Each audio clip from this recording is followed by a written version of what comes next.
ഭിന്നശേഷി സംവരണ വിഷയത്തിൽ കുടുങ്ങി നടക്കാതിരുന്ന എയ്ഡഡ് സ്കൂൾ അധ്യാപക നിയമനം ഉത്തരവ് പുറപ്പെടുവിച്ചുകൊണ്ട് സർക്കാർ പുതിയ ചുവട് വച്ചിരിക്കുകയാണ്. NSS മാനേജ്മെൻറ്റിന് അനുകൂലമായി സുപ്രീം കോടതി വിധി ഉണ്ടായിട്ട് 1 വർഷം കഴിഞ്ഞു.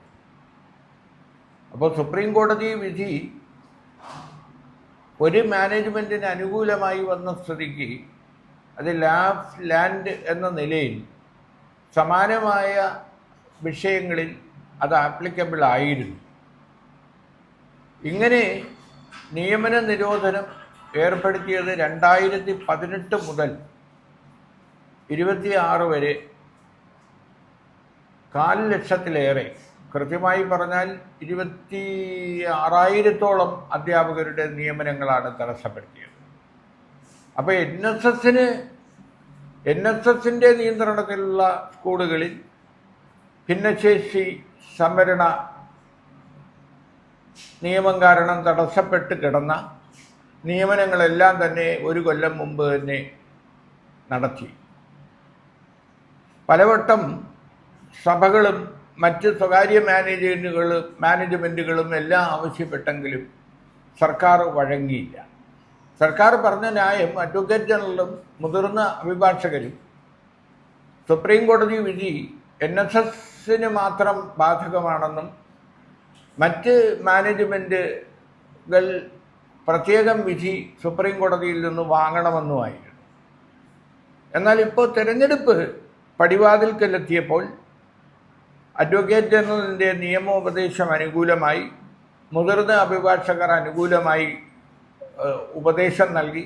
അങ്ങനെയാണ് കഴിഞ്ഞ ദിവസം വിദ്യാഭ്യാസ മന്ത്രി ശിവൻകുട്ടി ഈ 26,000 അധ്യാപകർ അനുഭവിച്ചു വന്ന യാതന 2018 മുതൽ അവർ ആവശ്യപ്പെട്ടിരുന്ന അവരുടെ നിയമന നിരോധനം എടുത്തു കളഞ്ഞുകൊണ്ട് ഇന്നലെ തന്നെ ഉത്തരവ് പുറപ്പെടുവിക്കുമെന്നും അത് യുദ്ധകാലാടിസ്ഥാനത്തിൽ നടപ്പിലാക്കുമെന്നാണ് പറഞ്ഞത്.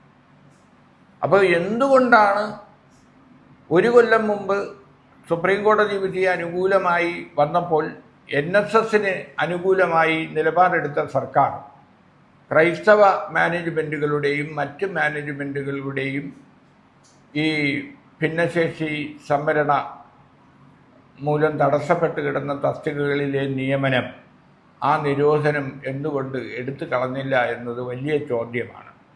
അപ്പോൾ തിരഞ്ഞെടുപ്പ് കാലം വരുമ്പോൾ സുപ്രീം കോടതി നിയമം അനുസരിക്കാം. അത് സുപ്രീം കോടതി ഒരു കേസിൽ വിധി പറഞ്ഞാൽ അത് ലോ ഓഫ് ദി ലാൻഡാണ്, എല്ലാവർക്കും ബാധകമാണ്. അല്ലെങ്കിൽ ആ വിധിയിൽ തന്നെ ഈ പരാതിക്കാർക്ക് മാത്രമാണ് ഈ വിധി ബാധകം എന്ന് സുപ്രീം കോടതി പറഞ്ഞിട്ടുണ്ടാവണം. അങ്ങനെ സംഭവിച്ചിട്ടില്ല.